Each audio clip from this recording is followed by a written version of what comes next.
জুন্নুন মিসরি আল্লাহর একজন ওলি ছিলেন, বহুত বড় ওলি। এই জুন্নুন মিসরি নদীর পার দিয়ে যাইতেছেন, দেখেন একটা বিচ্ছু নদীর পারে দাঁড়ায় রয়েছে। বিচ্ছুটা নদী পার হতে চায়, কিন্তু কেমনে পার হবে? নদী কোনো খেয়া নাই, নৌকা নাই। জুন্নুন মিসরি কয়, দেখি বিচ্ছু কেমনে পার হয় নদী। হঠাৎ করে দেখেন পানির নিচ থেকে একটা কচ্ছপ পানির উপরে আসলো, আর নদীর কিনারায় ভাসতেই বিচ্ছুটা লাফ দিয়া কচ্ছপের পিঠে বসলো, আর কচ্ছপটারে আল্লাহ খেয়া বানায়া নদী পার করে দিল। জুন্নুন মিসরি কয়, মালিক, একটা বিচ্ছুরে তুমি তোমার কুদরতে পার করায় দিচ্ছ, আমিও নদী পার হতে চাই, কেমনে পার হব জানি না, নৌকা নাই, খেয়া নাই। আল্লাহ পাক কয়, অন্তরের ভিতরে আল্লাহ ইলহাম করে দিলেন, হাতের যায় নামাজ পানিতে বিছায় দাও, যায় নামাজে বসে পড়ো। জুন্নুন মিসরি যায় নামাজে বসে পড়লেন, আল্লাহ পাক যায় নামাজে বসায় নদী পার করায় দিলেন। এই ক্ষমতা আল্লাহর আছে না নাই? কারামাতুল আউলিয়াই হাক্কুন, ওলি আল্লাহদের কারামত হক, এটা আমাদের আকীদা বিশ্বাস।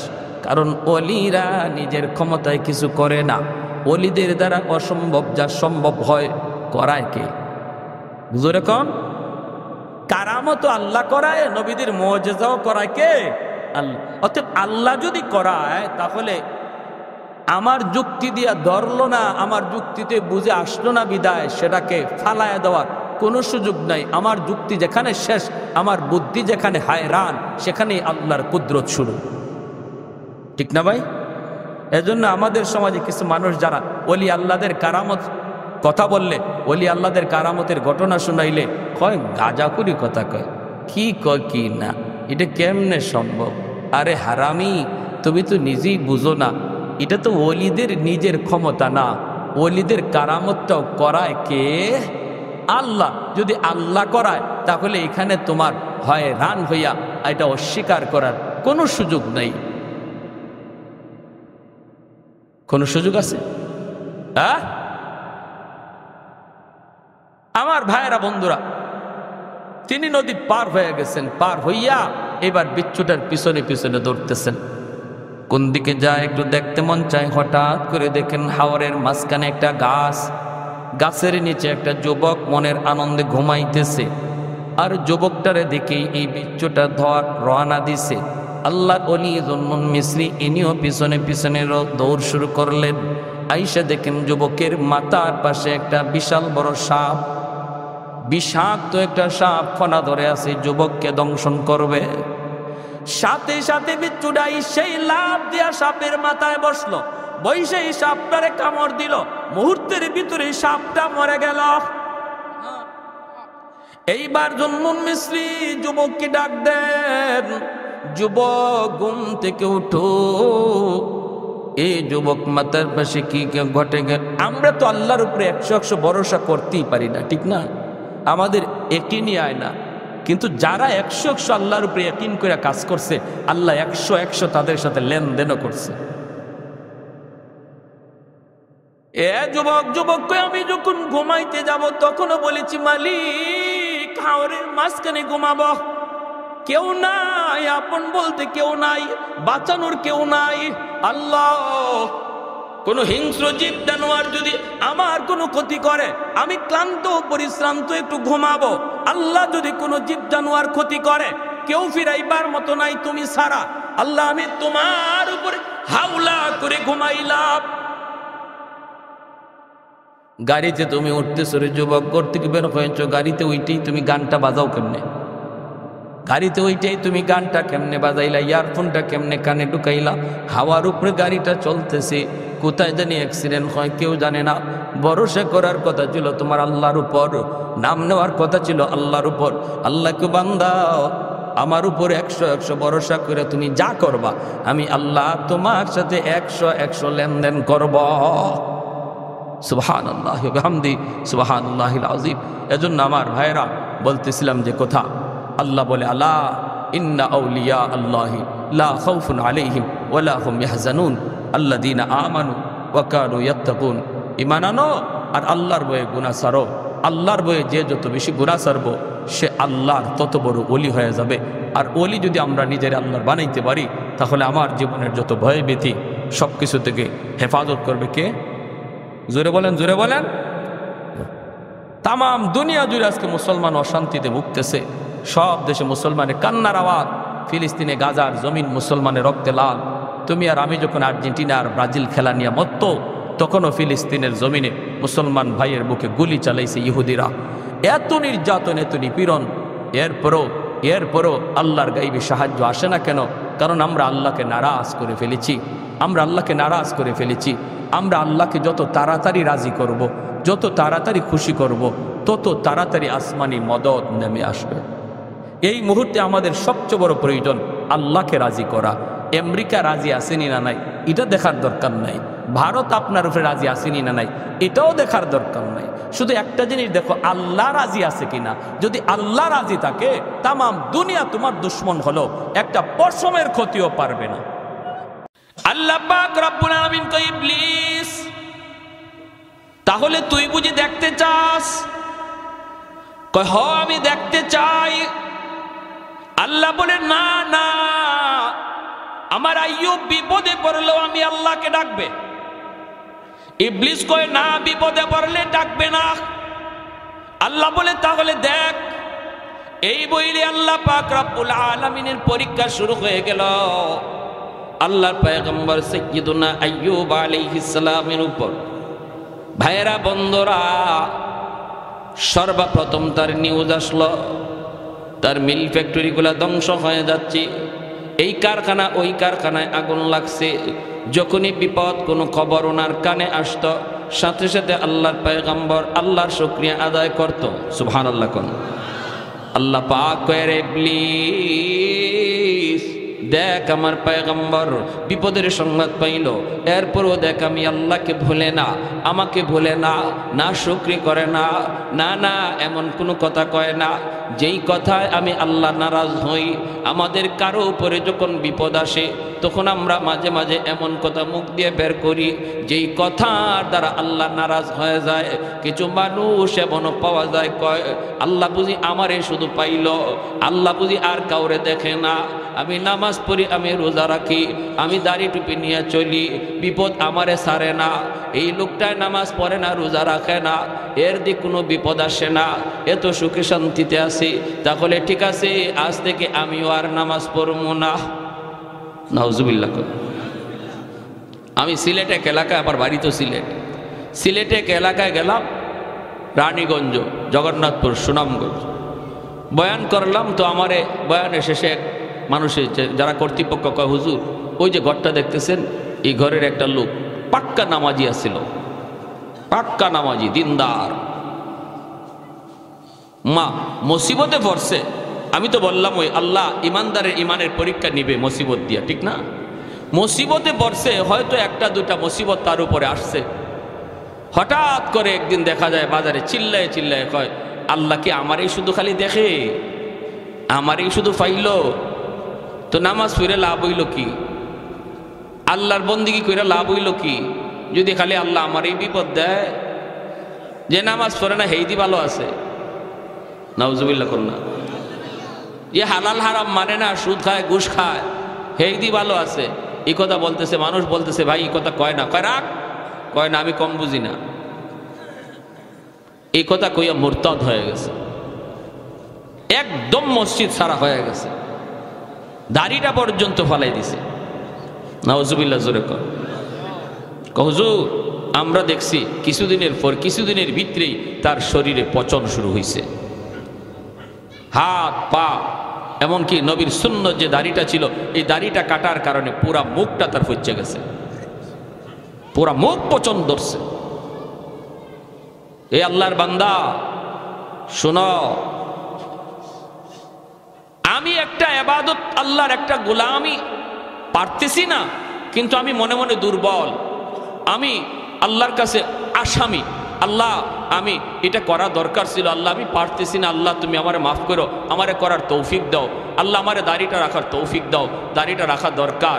এইভাবে যদি একটা মানুষের অন্তরে এরকমভাবে অপরাধী ভাব থাকে, আল্লাহ তারে একদিন দাড়ি রাখার তৌফিক দিয়ে দিবে। কিন্তু একজন মানুষ যদি দাড়ি, আবার কি দাড়ি না রাখলে কি হয়েছে, এই ধরনের কথা যদি কয়, সাথে সাথে সে বেঈমান হয়ে যায়, সাথে সাথে বেঈমান। এজন্য আল্লাহ নবী বলেছেন একটা জমানা আসবে এমন, যেই জমানায় সকালবেলা মুমিন, বিকালে হবে কাফির। সে কোন কথার কারণে কাফির হইছে এটা নিজেও বুঝবে না। ইউসবিহুর রাজুলু মুমিনা ওয়া ইউমসি কাফিরা। আল্লাহ নবী বলেন সকাল বিকালে তার ঈমান উলটপালট হবে, সে বুঝবে না এই ধরনের কথার দ্বারা। আমি মসজিদে যাইতে পারি না, আল্লাহ আমাকে তুমি জামাতে নামাজ পড়ার তৌফিক দাও, এই কথা বলা, আল্লাহ আমার সুযোগ তৈরি করে দাও, আল্লাহ আমি বহুত বড় অপরাধী, আল্লাহ আমি গুনাহটা এখনো ছাড়তে পারতেছি না, আল্লাহ আমারে ছাড়ার তৌফিক দাও, এই কথা যে মানুষটা অন্তর থেকে কয়, আল্লাহ তারে মৌতের আগে আগে গুনাহ থেকে মুক্ত কইরা আল্লাহ তার ওলি বানায়া কবরে নেয়। আর গাউরামি করলে এর মরণ হয় বেঈমানের হালতে।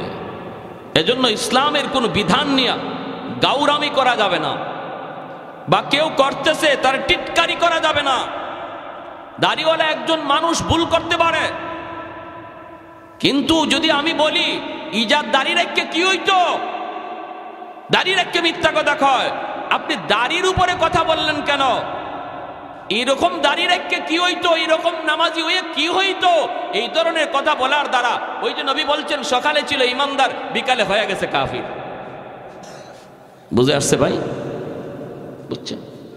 একজন আলিম ভুল করতে পারে, একজন আলিম ভুল করতে পারে, কিন্তু আলেমের ভুলের কারণে যদি কেউ কয় মোল্লা মুন্সি হইয়া কি হইতো, মোল্লা মৌলবী একটাও ভালো না, মৌলবী জাতি ভালো না, তাহলে ওইব কি জানেন? রাইসুল মুফাসসিরিন আব্দুল্লাহ ইবনে আব্বাস রাদিয়াল্লাহু তাআলা আনহু, এই উম্মতের ভিতরে যিনি সবচেয়ে বড় মুফাসসির ছিলেন, যিনি আল্লাহর কালাম সবচেয়ে বেশি বুঝছেন, আমার নবীর আপন চাচাতো ভাই রাইসুল মুফাসসিরিন আব্দুল্লাহ ইবনে আব্বাস রাদিয়াল্লাহু তাআলা আনহু বলেন, এ যত বড় হাজি হোক, যত বড় নামাজি হোক, মরণের সময় বেঈমান হইয়া মরবে, আর কবরে রাখার পরে তার মুখটা যদি মানুষ কিবলামুখী কইরাও রাখে, আমি চ্যালেঞ্জ দিয়া বললাম, আমি আব্দুল্লাহ চ্যালেঞ্জ দিয়া বললাম, কবর খুদো, এখন দেখো তার চেহারা অটোমেটিক কিবলা থেকে ঘুরে গেছে,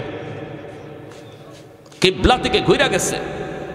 যারা উলামায়ে কেরামের উপরে, আলেম সমাজের উপরে খারাপ ধারণা রাখে, আব্দুল্লাহ ইবনে আব্বাস বলেন, আমি আব্দুল্লাহ কসম করে বলি, তোমরা তার কবর খুদো, দেখবা পশ্চিম দিকে তার কিবলা নাই, তার মুখ নাই, তার মুখ অটোমেটিক ঘুরে গেছে কিবলা থেকে।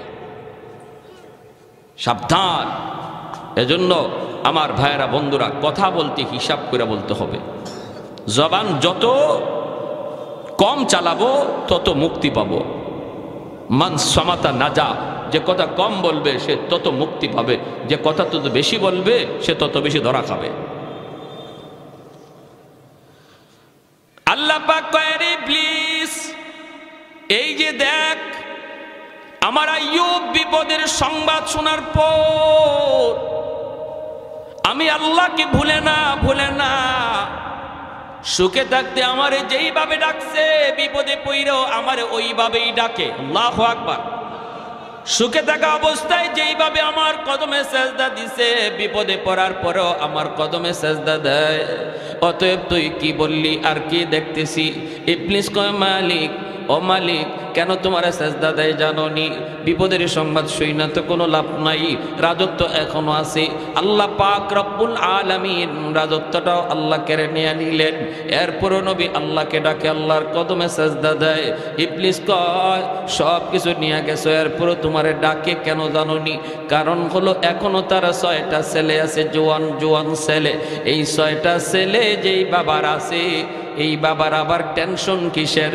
একদিকে যাবে আরেক দিকে জুড়াবে, একদিকে ক্ষয় হবে আর একদিকে আয় হবে। কারণ 6টা ছেলে আছে, জোয়ান তরতাজা টাটকা যুবক। এজন্যই নবী তোমার শুকরিয়া আদায় করে, এজন্যই এখনো তোমার গোলামি করে। ইবলিস কত বড় শয়তান চিন্তা করে, পরীক্ষা কঠিন করতেছে না? আল্লাহ পাক কয় তাহলে দেখবি না কি? কয় দেখব। 6টা ছেলে এক জায়গায় এক ঘরের মধ্যে ঘুমন্ত ছিল রে আল্লাহর গোলাম। সাত ভেঙ্গে 6টা ছেলে এক রাতেই মারা গেল, শহীদ হয়ে গেল।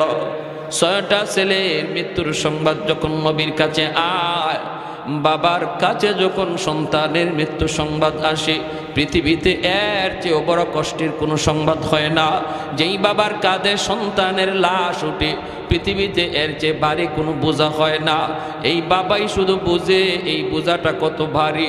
যেই বাবার কাঁধে সন্তানের লাশ উঠে, যেই মাত্র নবীর কাছে পরপর 6টা ছেলের ইন্তেকালের খবর নবীর কাছে আসলো, তখনও নবী আল্লাহর নাশুকরি করে না, তখনও আল্লাহর গোলামি করে, আল্লাহর প্রশংসা করে। আল্লাহ পাক কইর ইবলিস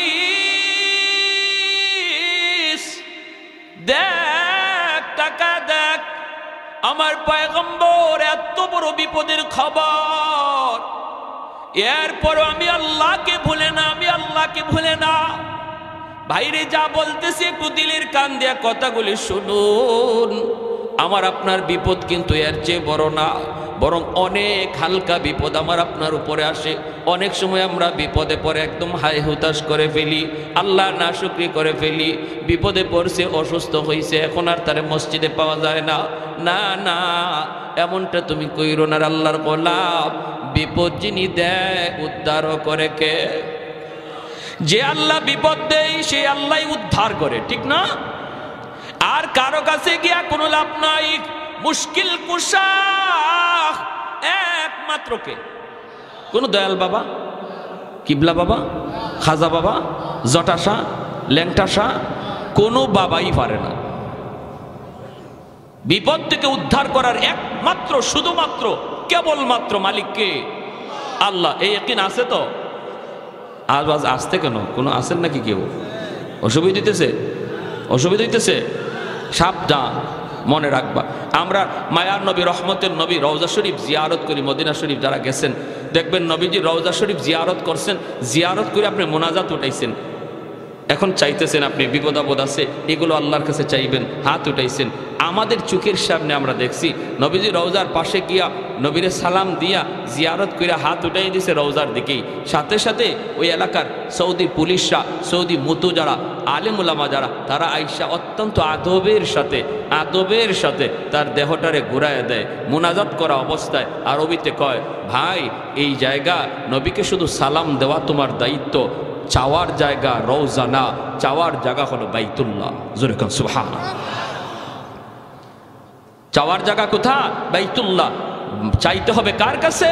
আল্লাহর কাছে। নবীকে সালাম দাও, তোমার সালাম নবী শুনছেন, তোমার সালামের জবাবও নবী দিচ্ছেন। এইবার চাইবা যা নবীর কাছে না, চাইবা আল্লাহর কাছে। আর আমি আপনাকে দয়াল বাবার কাছে, বাবা বাবা, বাচ্চা হয় না, বাচ্চা হয় না, খালি মাইয়া হইতেছে, পোলা হয় না। হাই হাই হাই হাই হাই। সিলেট দরগা যায়েন গা বাচ্চার লাগে গে। আমি একবার সিলেট দরগা গেছি, গিয়া দেখি এক মহিলা কাপড় সরাইয়া ফেট দিয়া দরগা বসাইতেছে। নাউজুবিল্লাহ, আসতে কইছেন না কেন? দরগাওয়ালার কোনো ক্ষমতা আছে পেটে বাচ্চা দেওয়ার? হ্যাঁ, আহা। এজন্য আল্লাহ নবী বলেছেন, ইউসবিহুর রাজুলু মুমিনা ওয়া ইউমসি কাফিরা। এমন এক জামানা, এমন এক যুগ আসবে যেই যুগে সকালে হবে মুমিন, বিকালে হবে কাফির। আল্লাহ আমাদেরকে এই সমস্ত কাজ থেকে হেফাজত করুন। সবাই বলি আমিন। আল্লাহ পাক রব্বুল আলামিন কই, ইবলিস তাহলে তুই বুঝি দেখতে চাস? বলে দেখতে চাই। ইবলিস কয়, আল্লাহ 6টা সন্তান নেওয়ার পরেও তোমার পয়গম্বর তোমাকে কেন ডাকে জানো নি গো মালিক? কেন ডাকে? আল্লাহ বলে কেন? ইবলিস কয়, এখনো তার 4টা স্ত্রী আছে। যেই লোকটার 4টা স্ত্রী আছে তার আবার টেনশন কিসের? 6টা ছেলে গেলেও কোনো অসুবিধা নাই, ছেলে জন্ম নেওয়ার এখনো সুযোগ আছে, কারণ 4টা বউ আছে, টেনশনকের। আল্লাহ পাক রব্বুল আলামিন কয়, ইবলিস তাহলে দেখতে চাস? বলে দেখতে চাই। 4টা স্ত্রীর ভিতরে একজন স্ত্রী ছিলেন আইয়ুব নবীর খেদমতে, যার নাম ছিল বিবি রহিমা। আর 3 জন তারা এক জায়গায় ছিলেন ছিলেন ঘুমন্ত। এই তিনজন বিবি একসাথে তারা মারা গেলেন। নবীর কাছে খবর আসলো আপনার তিনজন বিবি একসাথে দুনিয়া থেকে বিদায়। এরপরও মায়ার নবী আইয়ুব নবী আল্লাহর নাশুকরি করে না গো। এই কথা মুখ দিয়ে কয় না, মালিক আমারে নবী বানাইয়া লাভ হইল কি? এত বিপদ তুমি আমারে দিতেছ, তাহলে আমার নবুয়তি পায়া লাভ হইল কি? তোমার গোলামি কইরা লাভ হইল কি? একবারও তিনি বলেন না। তিনজন বিবির মৃত্যু সংবাদ পাওয়ার পরও নবী আল্লাহর শুকরিয়া আদায় করে। ও আমার মা বোনেরা, খেয়াল করে শোনো গো মা, তোমার আমার বিপদ এর চেয়ে বড় নয়, সমানও নয়, এর চেয়ে হাজার গুণ ছোট, এর চেয়ে হাজার গুণ ছোট। ছোট্ট বাচ্চারা মারা গেছে, কলিজার টুকরা সন্তান তোমার মারা গেছে। না না না, শুকরি করবা না। নাবালিগ অবস্থায় যার বাচ্চা মারা যায়, ওই বাচ্চাগুলিকে আল্লাহ পাক রব্বুল আলামিন কিয়ামতের ময়দানে বাপ মার জন্য বহুত বড় সুপারিশকারী বানায়। বাচ্চাগুলি আল্লাহর কাছে ডাক দেয়া কয়, মালিক, ও মালিক, তুমি আমারে দুনিয়াতে পাঠাইছো, পাঠানোর সময় আমার মা কত কষ্ট করছেন, জান বের হয়ে যায় অবস্থা। এরপরে আমি দুনিয়াতে আসলাম, এত কষ্ট আমি মাকে দিলাম, কিন্তু মার কোনো খেদমত আমি করতে পারলাম না, আমার মার ঋণ আমি শোধ করতে পারলাম না। আল্লাহ, আজ যদি তুমি আমাকে জান্নাতে দিতে চাও, আমার মা বাবা সারা জান্নাতে যাইবো না। হয় আমারে বাপ মার সাথে জাহান্নামে দিয়ে দাও, হয় আমাকে আমার বাপ মার সাথে জাহান্নামে দিয়ে দাও, নতুবা আমার সাথে আমার বাপ মারে জান্নাতে দিয়ে দাও। আমি আমার মা বাবা ছাড়া থাকবো না। আল্লাহ, তুমি আমার দুনিয়াতে পাঠাইছো, আমার মা আমার বাবা আমার উপর কি পরিমাণ ঋণ, আমি তো ঋণ শোধ করার সুযোগ পাই নাই, দিছো না। আজ হাসরের মাঠে যদি আমাকে জান্নাত দিতে হয়, বাপ মা ছাড়া জান্নাতে যাইবো না। রব্বুল আলামিন তখন বলে, বান্দারে, আমি আল্লাহর আদত হচ্ছে জাহান্নামীকে জান্নাতে দেওয়া, কিন্তু কোনো জান্নাতীরে জাহান্নামে দেওয়া এটা আমার আদত না। বান্দা, তুমি তো জান্নাতি, তোমাকে আমি জাহান্নামে দিতে পারি না। ঠিক আছে, নেও, তোমার সুপারিশে বাপ মারেও জান্নাত দিয়া দিলা। এজন্য বাবা সবর করো, সবর, মা সবর করো, সবর। এই বাচ্চাটা তোমার জন্য জান্নাতে যাওয়ার উসিলা হবে, জান্নাতে যাওয়ার উসিলা হবে। শুধু মুখ দিয়া এমন কোনো কথা বইল না যেই কথার কারণে ঈমান চলে যায়, আল্লাহ নারাজ হয়ে যায়। এমন কথা বইল না, এমন কথা বইল না। আল্লাহর দোহাই তুমি এমন কথা বইল না।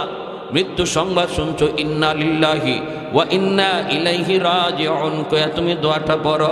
এই দোয়ার অর্থই হলো, আল্লাহ শিখায়া দিয়েছে, বান্দারি, যখনই কোনো বিপদ মুসিবত তোমার আসবে, তখনই তুমি এই দোয়াটা পড়ো। মানুষের জীবনের সবচেয়ে বড় মুসিবত হলো মৃত্যু সংবাদ, এই জন্য এই দোয়াটা আমরা পড়ি। এর অর্থ হলো বান্দা, এর অর্থ হলো কি জানেন? আমি যখন বলি ইন্না লিল্লাহি ওয়া ইন্না ইলাইহি রাজিউন, এর অর্থই হলো, ভাইরে তুমি যাও, আমি তোমার পিছনে আসতেছি। বাবা যদি ছেলের মৃত্যুর সংবাদ পায় কই ইন্না লিল্লাহ, আল্লাহ আমরা সবাই তোমার, বাবা তুমি যাও, আমরা সবাই এক পথের প্রতীক, তুমি আগে যাও, আমি তোমার পিছনে আসতেছি। কেউ থাকার জন্য আসে নাই রে আল্লাহর গোলাম, কেউ থাকতে আসে নাই, থাকবার চেষ্টা করেও থাকা যায় না, যেতেই হবে। এজন্য সন্তানের মৃত্যু সংবাদ শোনার পরও তুমি না শুকরিমূলক কথা বইল না, আপনজন প্রিয়জনের কোন মৃত্যু সংবাদ শুইনও না শুকরিমূলক কথা বইল না। আইয়ুব আলাইহিস সালাম যখন তিনি তার তিনটা বিবির মৃত্যু সংবাদ পাইলেন, এরপরও তিনি একবারের জন্য না শুকরি করলেন না, আল্লাহর শুকরিয়া আদায় করেন। আল্লাহ পাক কয়, এরে ইবলিস, তাকায় দেখ আমার পয়গম্বর এত বড় বিপদেও আমি আল্লাহকে ভুলে না। ইবলিস কয়, মালিক মালিক জানুনি কেন? কেন? ইবলিস কয় সম্পদ নিয়ে গেছো, রাজত্ব নিয়ে গেছো, ছেলে নিয়ে গেছো, বিবি নিয়ে গেছো, এরপরও তোমারে কেন ডাকে জানুনি? কারণ হলো তারে তুমি এখনো সুস্থ রাখছো। কি কয়? এখনো তারে সুস্থতার নিয়ামত তুমি তারে দিয়া রাখছো। দেহটা তার পুরাপুরি সুস্থ। যার দুইটা হাত আছে সে কোনো গরিব না, যার দুইটা পা সুস্থ আছে সে গরিব না। সে গরিব হতে পারে না, অসহায় হতে পারে না। সুস্থ দুইটা হাত যার আছে সে কোনো দিন অসহায় না। ঠিক কিনা জোরে কম? সুস্থতার নিয়ামত তুমি দিয়া রাখছো, সুস্থ বানায় দেখো, তোমাকে ভুলে যাবে আর তোমার নাম নিবে না। আল্লাহ পাক রব্বুল আলামিন কয় তাহলে তুই বুঝি দেখতে চাস? বলে দেখতে চাই। আল্লাহ পাক রব্বুল আলামিন এইবার আইয়ুব আলাইহিস সালামের শারীরিক অসুস্থতা আল্লাহ ফালায়া দিলেন। সারা শরীরের প্রতিটা পশমের গোড়া গোড়া ফুসকা উঠে গেল। এই ফুসকার ভিতরে পোকা জন্ম নিল। সারা শরীরের এমন কোনো পশমের গোড়া নাই যেই গোড়া দিয়ে ফুসকা উঠে নাই, একটা পোকা জন্ম নেয় নাই। সারা শরীরের মধ্যে দুর্গন্ধ ছড়াইতে লাগলো, শরীর পচে গেছে। আল্লাহর পয়গম্বর সাইয়্যিদুনা আইয়ুব আল্লাহর কাছে ডাক দেয়া কয়, মালিক সমস্ত শরীর যদি আমার পোকায় খায় আমার কোনো আপত্তি নাই, যদি তুমি খুশি থাকো আমিও খুশি, কিন্তু মালিক আমার জিহ্বাটা তুমি পোকা দিয়ে খাওয়ায়ও না, কারণ এই জিহ্বা দিয়ে আমি সকাল সন্ধ্যা তোমাকে আল্লাহ কইয়া ডাক দেই। আল্লাহ কইয়া ডাকি, আমার কোনো কষ্ট লাগে না। আল্লাহু আকবার। এই আল্লাহ নামের ভিতরে এত মজা, এত মজা, এত মজা। আল্লাহ পুরা দেহটাও যদি পোকায় খায়, আমার জিহ্বাটা তুমি পোকা দিয়া খাওয়ায়ও না। এই জিহ্বা দিয়া নবী আল্লাহকে ডাকে, আল্লাহকে ডাকে। মানুষেরা কয়, ও রহিমা, তাড়াতাড়ি তাড়াতাড়ি করে তুমি স্বামী নিয়ে এলাকা ছেড়ে ভাগো, আমরা কেউ তার দুর্গন্ধে টিকতে পারি না। রহিমা তুমিও যদি পারো বাপের বাড়ি চলে যাও। আল্লাহর নবী সাইয়্যিদুনা আইয়ুব আলাইহিস সালামের বিবি রহিমা তিনিও সাধারণ কোনো মহিলা ছিলেন না, তিনিও একজন বাদশাহী পরিবারের মেয়ে, তিনিও একজন নবী পরিবারের মেয়ে। হযরত ইউসুফ আলাইহিস সালামের ছেলের ঘরের নাতিন ছিলেন। অতএব যেমন ছিলেন সুন্দরী তেমন ছিলেন নবী পরিবারের কন্যা, আবার ছিল বাদশাহীও। এত কিছু থাকার পরেও যখন আপনজন মানুষেরা কয়, রহিমা তাড়াতাড়ি আইয়ুবকে চাইরা তুমি ভাগো, রহিমা কান্দে আর কয়, তোমরা কি কও গো? আমার স্বামী যদি রাজি থাকে আল্লাহর তৈরি জান্নাতের মেহমান আমি হব, আর যদি আমার স্বামী নারাজ থাকে আমার আমল লইয়াও জান্নাত পাব না। স্বামী যদি রাজি থাকে আল্লাহ পাক মহিলাকে জান্নাত দেয়। আল্লাহ নবী রহমতের নবী বলেন, কোন স্বামী যদি মারা যায় এই অবস্থায় সে তার স্ত্রীর উপরে খুশি ছিল, এই স্ত্রী মরতে দেরি আল্লাহর তৈরি জান্নাত পাইতে দেরি হবে না।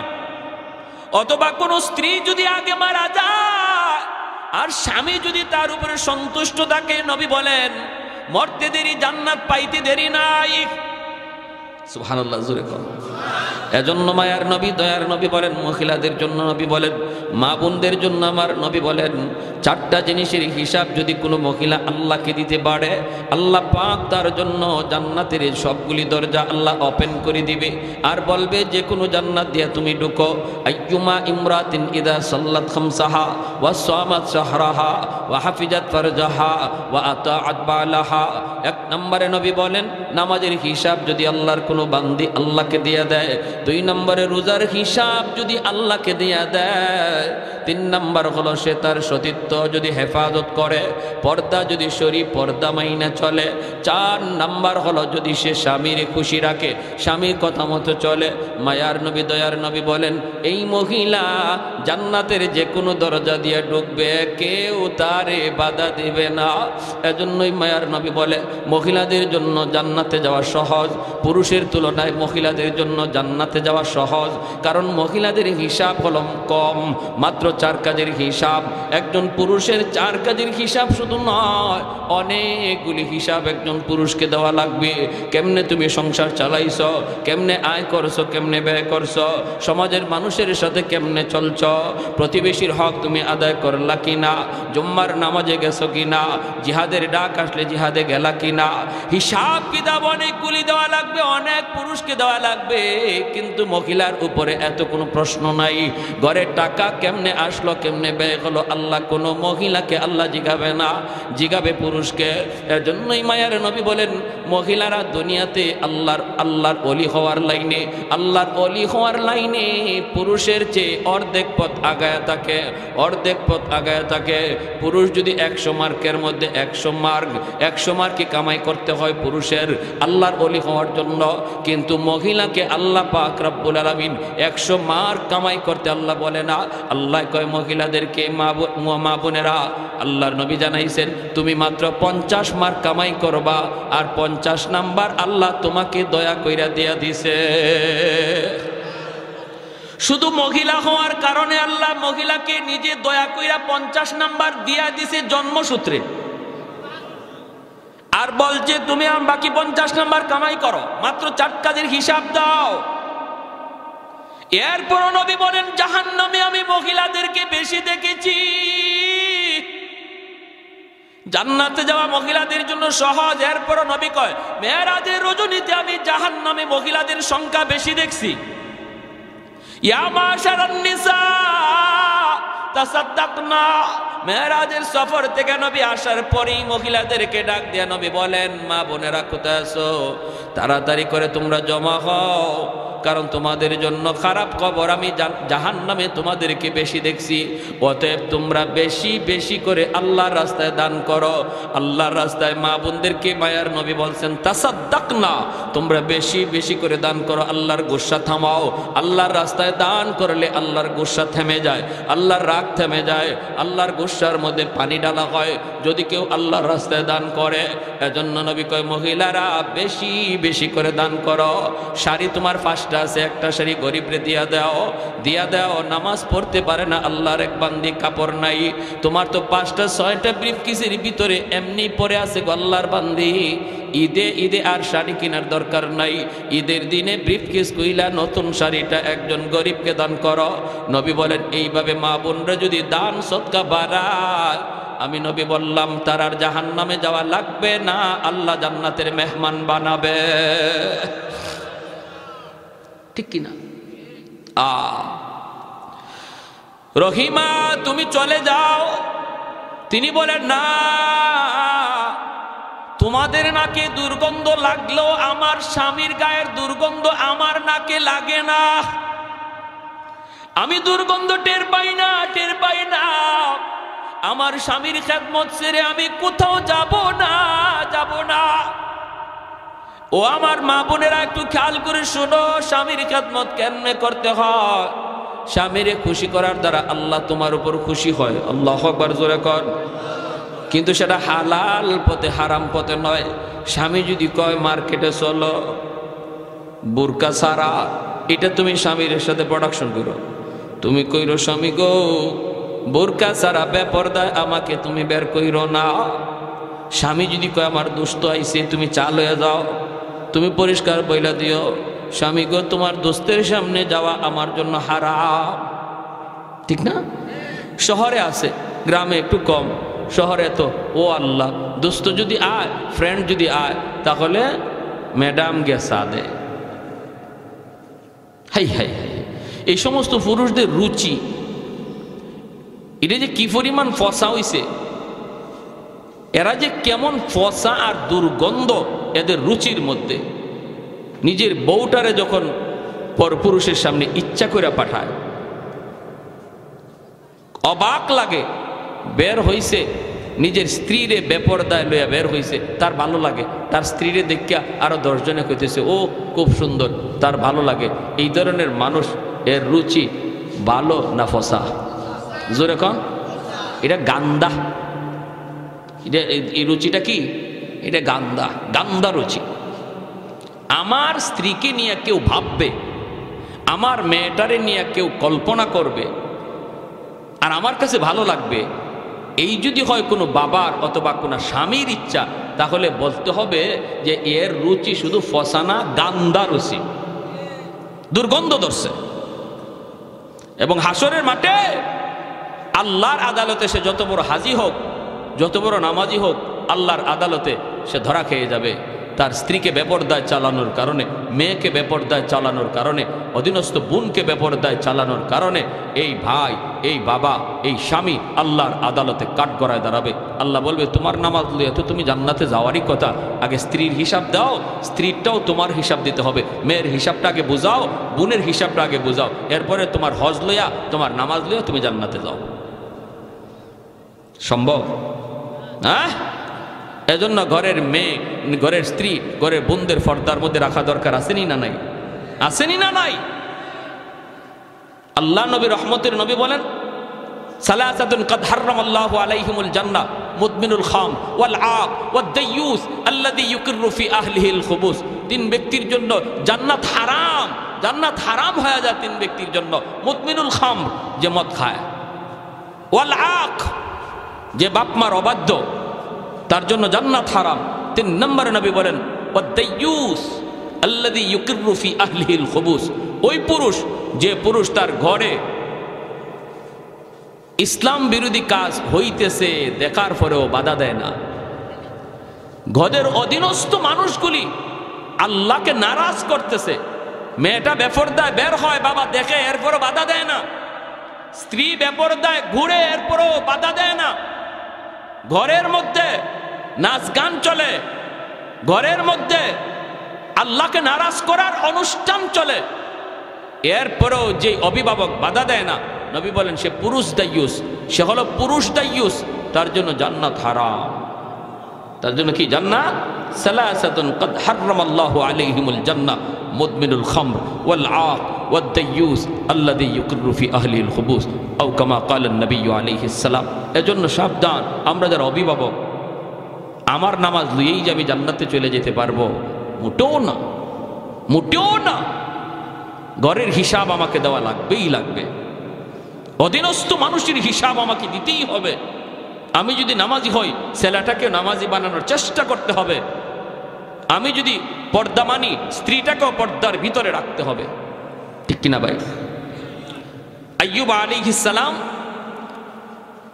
ওনাকে ছাড়তে রাজি না বিবি রহিমা।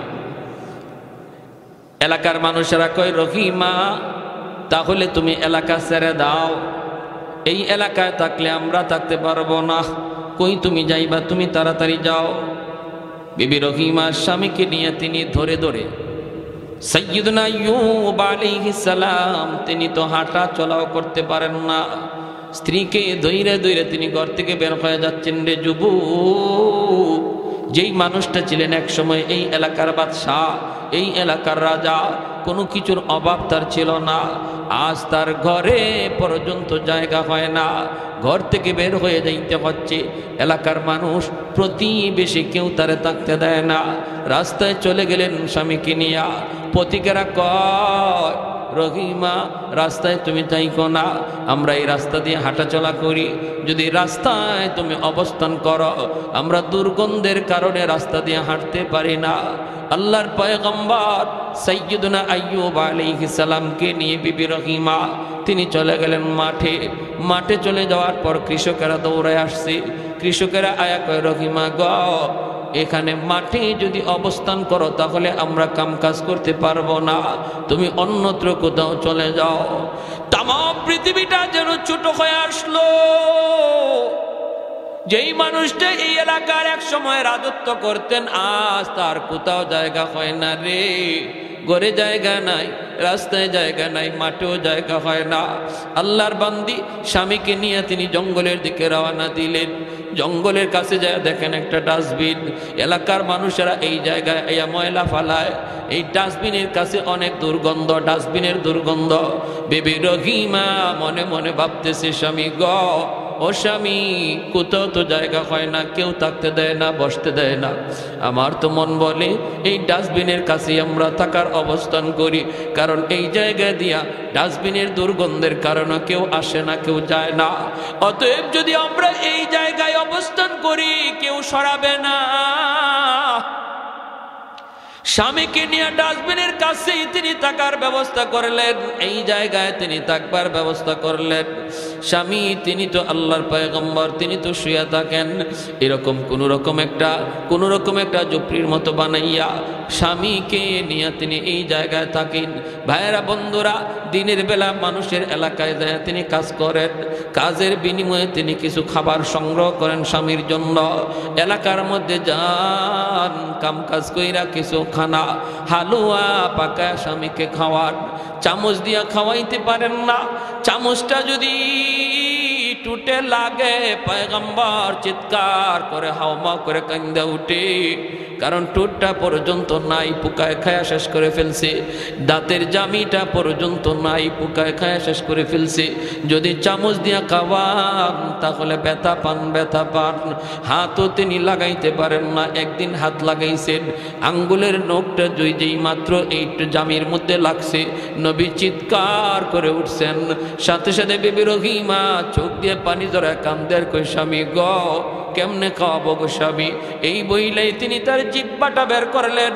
বিবি রহিমা জিব্বাটাকে তিনি বের কইরা জিব্বাটার মধ্যে হালুয়া লইয়া এই জিব্বারে চামচ বানাইয়া স্বামীর মুখের ভিতরে হালুয়া ঢুকাইয়া দেন। ও আমার মা বোনেরা, একটু খেয়াল করে শুনো, স্বামীর খেদমত কাকে বলে গো মা? কেমনে আল্লাহকে রাজি করা যায়, কেমনে আল্লাহরে খুশি করা হয়? নিজের জিব্বাটারে চামচ বানাইয়া এই জিব্বা দিয়া হালুয়া স্বামীর মুখের ভিতরে ঢুকান। একদিন জিব্বার মধ্যে একটা পোকায় কামড় মারছে। হঠাৎ করে বিবি রহিমা চিৎকার দিয়া যন্ত্রণায় মাটিতে পড়ে গেছেন। আর তিনি ডাক দেয়া কান্দেন আর বলেন, স্বামী গো একটা পোকার কামড় আমি সইতে পারলাম না। এতগুলি পোকার কামড় আপনি কেমনে সইতেছেন গো স্বামী? কেমন করে আপনি সইতেছেন, কেমন করে সইতেছেন? বাইরে 13টা বৎসর এইভাবে চলে গেল, এই ডাস্টবিনের পাশেই 13টা বৎসর হয়ে গেল। 13 বৎসরের মাথায় যখন পোকায় তার জিব্বার মধ্যে কামড় মারল, তখন তিনি আল্লাহর কাছে বলতেছেন, স্বামী গো ও স্বামী 13টা বৎসর হয়ে গেছে তুমি এইরকম অসুস্থ, আমিও মানুষের বাড়ি থেকে কাম কইরা কইরা তোমার খানার ব্যবস্থা করি, এমন পোকা যন্ত্রণা, পোকার কামড় সহা যায় না। ও স্বামী একটু আল্লাহর কাছে বলো না, আল্লাহ যেন তোমার এই বিপদ দূর করে, আল্লাহ যেন তোমার সুস্থ করে দেয়। এই কথা বলা মাত্রই আইয়ুব আলাইহিস সালাম কয়, না গো বিবি, আমি এমন কথা আল্লাহর কাছে বলতে পারবো না। কারণ হলো আল্লাহ যদি আমাকে জিজ্ঞেস করে, রে আইয়ুব 70 বছর পর্যন্ত আমি আল্লাহ তোমার সুস্থ রাখলাম, অসুস্থ হইছো মাত্র 13 বছর, এখনো তো 70 বছরের সমানে সমানে হয় নাই, এখনই বুঝি তুমি অস্থির হয়ে গেছ। কি জবাব দিব গো রহিমা, কি জবাব দিব? 70 বছর যদি হয় তারপরে আল্লাহর কাছে বলবো, মালিক সুস্থতা আর অসুস্থতা সমানে সমানে হইছে, আল্লাহ তুমি আমাকে এখন সুস্থ করে দাও।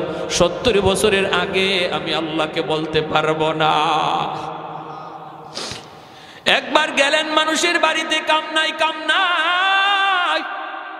পান না, স্বামীর জন্য কেমন করে তিনি খানার ব্যবস্থা করবেন, শেষ দেয়া দিচ্ছি, বেশি না আর মাত্র 2 মিনিট। একজন মহিলার বাড়িতে গেলেন, ইহুদি মহিলা, যা বলেন চাচি একটু খানার ব্যবস্থা আসেনি?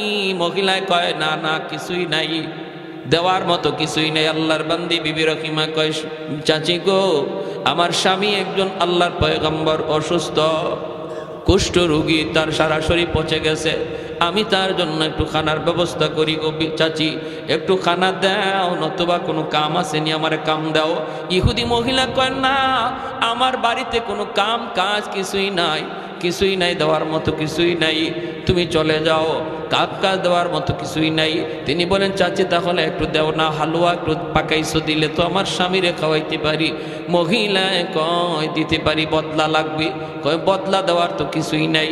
ইহুদি মহিলা কয় তোমার চুলটা অনেক লম্বা, একটু চুল যদি তুমি আমার কাইটা দাও তাহলে তোমাকে বিনিময়ে দিতে পারি। আল্লাহর পয়গম্বর সাইয়্যিদুনা আইয়ুব আলাইহিস সালাম তিনি তো ওই জায়গায় চুপড়ির মধ্যে আল্লাহ আল্লাহ জিকির করে। ভাইরা বন্ধুরা, এইদিকে বিবি তিনি বলতেছে নাগো চাচি, চুল দেওয়া যাবে না, আমার চুলটা লম্বা হলো। এই চুলটাকে আমার স্বামী লাঠি বানাইয়া বসা থেকে তিনি দাঁড়ায়। আমার স্বামী চুল ধরে ধরে দাঁড়ায়, চুলটা আমি দিতে পারবো না। ইহুদি মহিলা কয়ে তাহলে ভাগো, আমার কাছে কিছু নাই। বাধ্য হয়ে তিনি কিছু চুল দিয়া দিলেন। এইদিকে ইবলিস সুযোগ পাওয়া গেছে। ইবলিস আল্লাহর পয়গম্বর সাইয়্যিদুনা আইয়ুব আলাইহিস সালামের কাছে মানুষের বেশ ধরে আইসা বলতেছে, নবী গো, জানেন না আপনার বিবি রহিমা কেমনে আপনার জন্য খানার ব্যবস্থা করে? বলে কেমনে? কয় আমাদের এলাকাতে যায়, চুরি কইরা কইরা আপনার জন্য খানা নিয়ে আসি। আল্লাহর পয়গম্বর সাইয়্যিদুনা আইয়ুব কয় অসম্ভব, এটা হতেই পারে না, আমার বিবি নবী পরিবারের মেয়ে, এটা করতেই পারে না, জান যাবে তবুও চুরি করবে না। কয় যদি বিশ্বাস না হয় আসার পরে তার চুলটা দেখেন, আজকে চুরি করতে যায় এক জায়গায় ধরা পড়ে গেছে, এজন্য তার চুল কাইটা দিছে। নাউজুবিল্লাহ। আইয়ুব আলাইহিস সালাম কয় যদি এমনই হয় তাহলে তারে আমি 80টা দুর্রা মারব। তিনি আসছেন, আসার পরে তাকাইছেন, তাকাইয়া দেখেন চুল কাটা। তখন তো বুঝছেন তুমি তাহলে চুরি করে আমার জন্য খানা আনো নাকি? বলে আল্লাহর নবী গো, খুদার কসম আমি এমনটা করি নাই, আমি এমনটা করি নাই। তাহলে কে বলছে? মানুষের সুরত ধরে একজন আসছিল, সে তো ইবলিস। জিবরাইল আলাইহিস সালাম কয় নবী গো, ও ইবলিস, আপনার স্ত্রীর ব্যাপারে সন্দেহ করবেন না, সে যা বলছে এটাই সত্য। তাহলে কসম পুরা করবেন কেমনে?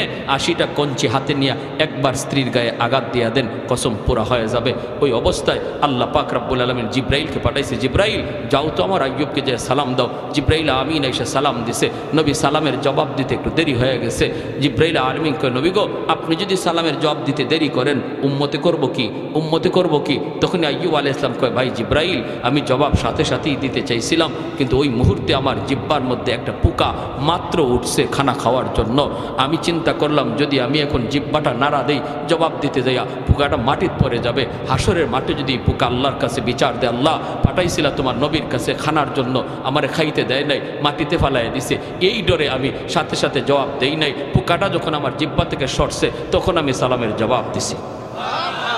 আল্লাহ কয় জিবরাইল কেমন জবাব পাইছো? আল্লাহ এই জমিনে এত সুন্দর জবাব আল্লাহ আমি জিবরাইলের মনে পড়ে না আর কেউ দেয়। আল্লাহ তুমি রহম করো তোমার নবীর উপর। আল্লাহ কয় তাহলে আমার নবীরে কও হাঁটুতে নিজের পা দিয়ে যেন মাটিতে আঘাত করে, পায়ের গুড়ালি দিয়ে যেন আঘাত করে। জিবরাইল কয় নবী গো, পায়ের গুড়ালি দিয়ে আঘাত করেন। বলে আমার তো গুড়ালিই নাই। বলে যা আছে তা দিয়ে আঘাত করেন। আঘাত করতেই জমজমের পানির মতো পানি উঠতে শুরু হলো।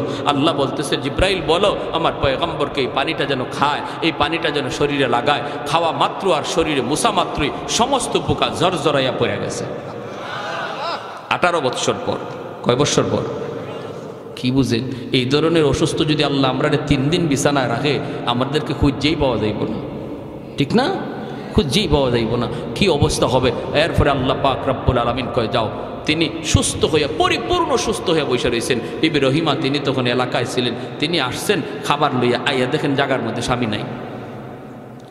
কোথায় গেল আমার স্বামী? পাশে একজন সুন্দর সুঠাম দেহের যুবক বসা, হাউমাউ করতেছেন। আমার স্বামী কোথায়? বাগে খেয়ে ফেললো নাকি?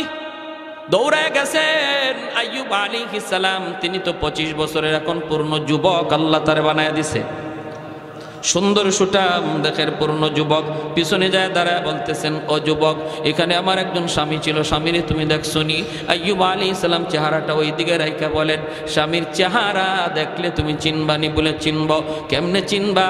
যৌবনের চেহারা মনে আসেনি? কয় মনে আছে। যেই মাত্র আইয়ুব আলাইহিস সালাম চেহারাটা ঘুরাইছেন, সাথে সাথে বিবি রহিমা আল্লাহু আকবার কই আল্লাহর শুকরিয়া আদায় করে স্বামীরে জড়ায় ধরছেন। আল্লাহ সমস্ত নিয়ামত আবার ফিরাই দিছে, যা নিয়েছিল আল্লাহ সব ফিরাই দিছে। কোনো কোনো তফসিরি কিতাবে লিখছেন এরপরে এই পরীক্ষায় পাশ করার পর সৈয়দুনা আইয়ুব আলাইহিস সালাম যদি কোথাও হাইটা যাইতেন তার পিছন দিয়া স্বর্ণের বৃষ্টি পড়ত। এত নিয়ামত আল্লাহ আবার ফিরাই দিছিলেন। কখন? যখন বিপদে পড়ে সবর করছেন।